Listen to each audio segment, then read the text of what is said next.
A pencil, when dipped in a water in a glass tumbler, appears to be bent at the interface of air and water.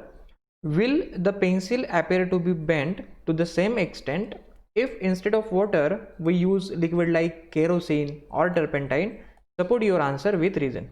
Okay, so friend, जब भी हम लोग किसी glass tumbler में है ना पानी अगर भरते हैं वहाँ पे, तो अगर उसमें अगर हम लोग इस पेंसिल को अगर इंसर्ट करते हैं, डीप करते हैं, तो ये जो पेंसिल है ये जो इंटरफेस होता है एयर और वाटर का, तो यहाँ से हमें बेंट दिखाई देती है।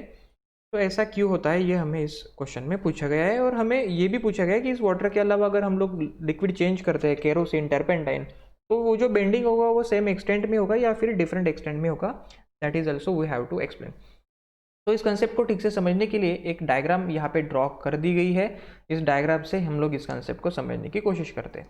तो होता है ऐसा है, whenever we dip a pencil in the water, what happens, the light ray which is reflected from the end, है ना, from the tip of the pencil which is in the water, वो क्या होते हैं, light रे जब emerge out होते हैं from water to air, then because of refraction वो क्या होती है, उनकी डायरेक्शन चेंज हो जाती है ना, because of change in speed उनकी डायरेक्शन चेंज हो जाती है अवे फ्रॉम द नॉर्मल, क्योंकि डेंस से रेयर में जा रहे हैं। तो अभी जो ऑब्जर्वर यहाँ पे होता है, it feels that this light ray coming from this point, है ना, दिस पॉइंट। तो इसी की वजह से ये जो पेंसिल होती है उसको अगर हम लोग पानी के ऊपर अबव द वाटर जो पेंसिल है उसको हम लोग इसके साथ में कंपेयर करते हैं, और फिर हमें वो जो पेंसिल होती है वो बेंड दिखाई देती है। तो this is all happen because of the refraction of light, है ना। रिफ्रैक्शन ऑफ लाइट के बारे में भी हमें पता है, क्योंकि लाइट का जो स्पीड होता है वो डिफरेंट ट्रांसपेरेंट मीडियम में डिफरेंट होता है। तो वो जब वन ट्रांसपेरेंट मीडियम में दूसरे ट्रांसपेरेंट मीडियम में जाती है, तो because of change in speed light की डायरेक्शन चेंज हो जाती है। तो यहाँ पे भी वैसे ही हो रहा है, रिफ्रैक्शन की वजह से लाइट रे की डायरेक्शन चेंज हो रही है and the observer feels that the light ray coming from the different position. Okay, so it appears bend at the interface, यहाँ पे वो बेंडिंग होना शुरू हो जाता है। तो इस तरीके से हम लोग रिफ्रैक्शन के कंसेप्ट को इसके आंसर में लिख सकते हैं। और दूसरी बात हमें ये पूछी गई है कि अगर वाटर के अलावा अगर हम लोग दूसरा लिक्विड यूज़ करते हैं तो वो बेंडिंग सेम होगा या डिफरेंट एक्सटेंट में होगा। तो वो सेम एक्सटेंट में नहीं होगा, क्योंकि हमें पता है every medium have different refraction index, है ना। रिफ्रैक्टिव इंडेक्स डिफरेंट डिफरेंट होता है, मीन्स उसमें जो लाइट की स्पीड होती है वो डिफरेंट होती है। तो डिफरेंट स्पीड से वो ट्रैवल करता है, तो ऑफकोर्स रिफ्रैक्शन भी डिफरेंट ही होगा, सेम एक्सटेंट में नहीं होगा। रिफ्रैक्शन सेम एक्सटेंट में कब हो सकता है, जब दोनों का रिफ्रैक्टिव इंडेक्स सेम हो, यानी कि वो मीडियम दोनों सेम एक्सटेंट में, सॉरी उन दोनों में लाइट की स्पीड सेम होनी चाहिए। लेकिन लाइट की जो स्पीड है वो डिफरेंट मीडियम में डिफरेंट है, तो रिफ्रैक्शन डिफरेंट होगा, तो इसी की वजह से सेम एक्सटेंट में बेंडिंग नहीं होगा। तो इसी क्वेश्चन का अगर आंसर हम लोग लिखने की कोशिश करते हैं, तो यहाँ पे हम लोग उसका बेंडिंग का कंसेप्ट पहले एक्सप्लेन करेंगे। Then we will say that, we can say that the pencil partly immerse in water in a glass tumbler, it appears to be displaced at the interface of air and water. Why? Because the light reaching out from the portion of pencil inside the water seems to be come from different direction. This is the main logic. That is the light reaching to the observer from the portion of pencil. तो it seems to be come from different position, आ रही है वो point ओ से, लेकिन महसूस होता है कि वो पॉइंट आई से आ रही है वो लाइट। तो इसी की वजह से क्या हो जाता है कि जो पेंसिल है वो हमें बेंड दिखाई देती है।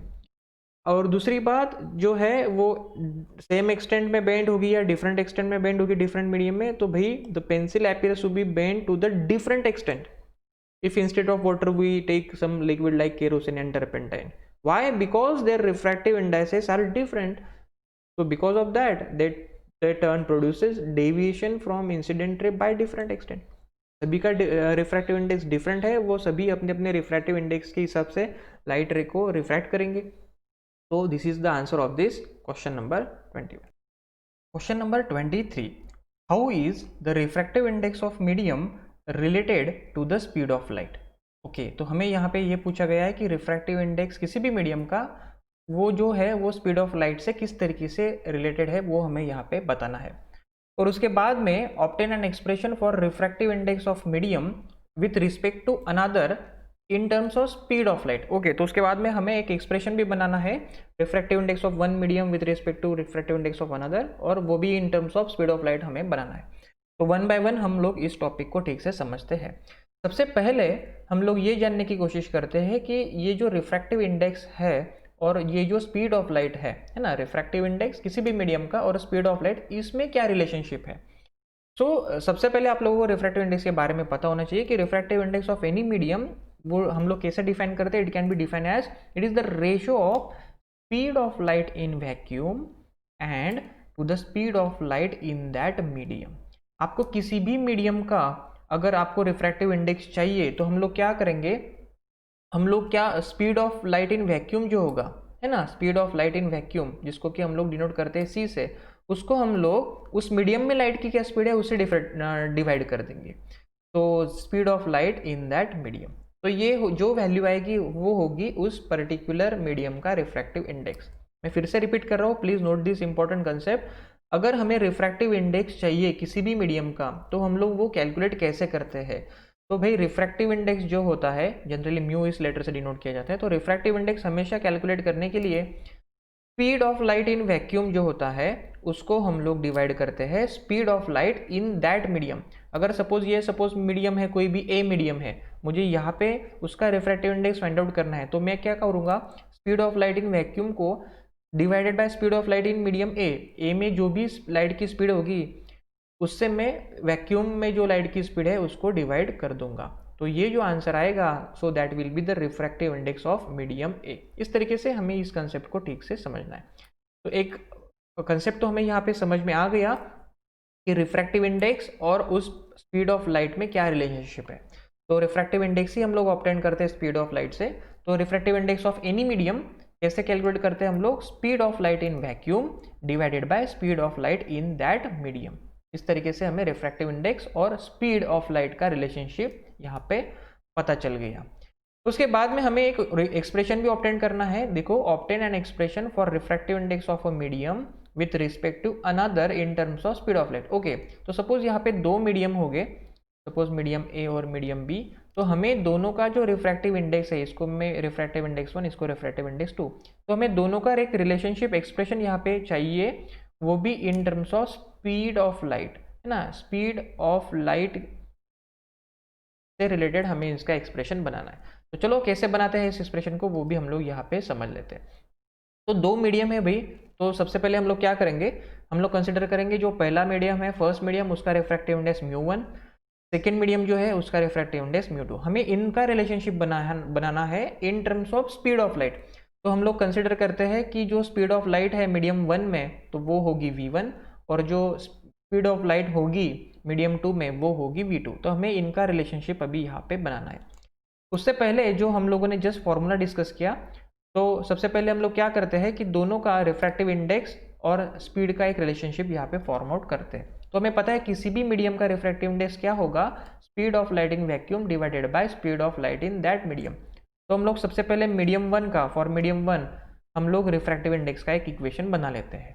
रिफ्रैक्टिव इंडेक्स ऑफ मीडियम 1 क्या होगा, speed of light in vacuum divided by speed of light in that medium. तो मीडियम 1 में हम लोगों ने स्पीड कंसिडर किया है v1, तो μ1 की वैल्यू आएगी, यानी कि रिफ्रैक्टिव इंडेक्स जो होगा फर्स्ट मीडियम का वो होगा c/v1। इस तरीके से उसी तरीके से हम लोग सेकेंड मीडियम का भी रिफ्रैक्टिव इंडेक्स का फॉर्मूला बना लेते हैं। तो सेकेंड मीडियम का रिफ्रैक्टिव इंडेक्स क्या होगा, speed of light in vacuum divided by उस मीडियम में लाइट का जो स्पीड है वो, यानी कि v2। तो इस तरीके से हमने इन दोनों का फॉर्मूला बना लिया, refractive index of medium 1 and refractive index of medium 2। तो हमें उनका रिलेशनशिप बताना है इन टर्म्स ऑफ स्पीड ओनली, है ना, speed of light in that media. तो यहाँ पे स्पीड ऑफ वैक्यूम भी आ रहा है, तो चलो हम लोग रिलेशनशिप बना लेते हैं। तो हम लोग यहाँ पे लिखते हैं refractive index of medium 2 with respective 1। तो refractive index of 2 with respective 1 है, तो μ2/μ1 इस तरीके से हमें इसको लिखना होगा। तो इन दोनों की वैल्यू यहाँ पे हम लोग पुटअप कर देते हैं। μ2 क्या है c/v2 और μ1 क्या है c/v1। तो यहाँ पे जो है speed of light in vacuum दोनों रेशो में कॉमन था तो वो कैंसिल हो गया। तो इसी की वजह से v1 को अगर हम लोग वहाँ पे रेसिप्रोकल करते तो ये रेशो मिलता है हमें v1/v2।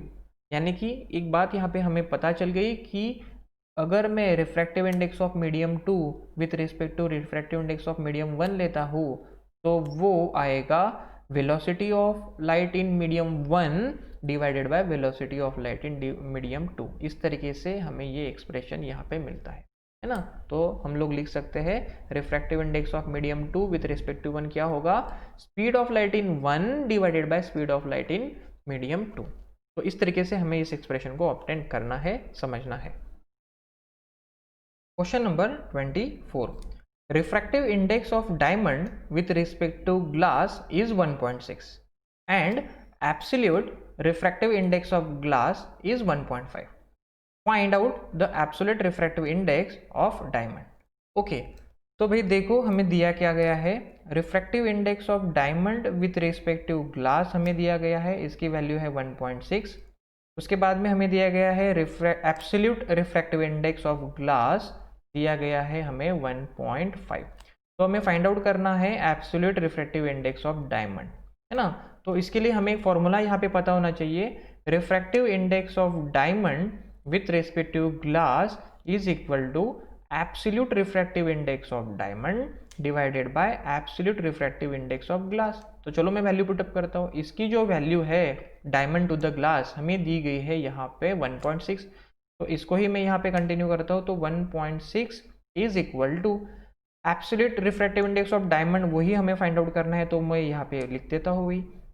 और absolute refractive index of glass हमें यहाँ पे दिया गया है, तो वो कितना दिया गया है यहाँ पे 1.5, तो इसको मैं यहाँ पे 1.5 लिख देता हूँ। तो बस अभी ट्रांसपोज करना है, so it will be 1.6 into 1.5 is equal to absolute refractive index of diamond. तो इनका मल्टीप्लिकेशन अगर मैं करता हूँ, so I will get the value of 2.4 equal to absolute refractive index of diamond. तो इस तरीके से हमें इस एग्जाम्पल को ठीक से समझना है। प्लीज़ इसके लिए आपको ना सबसे पहले इस फॉर्मूला को ठीक से समझना होगा। Refractive index of diamond with respect to glass क्या होगा, absolute refractive index of diamond divided by absolute refractive index of glass. ये अगर फॉर्मूला आपको पता है तो फिर आपको जस्ट इसमें वैल्यू पुटअप करनी है और उसका आंसर फाइंड आउट करना है।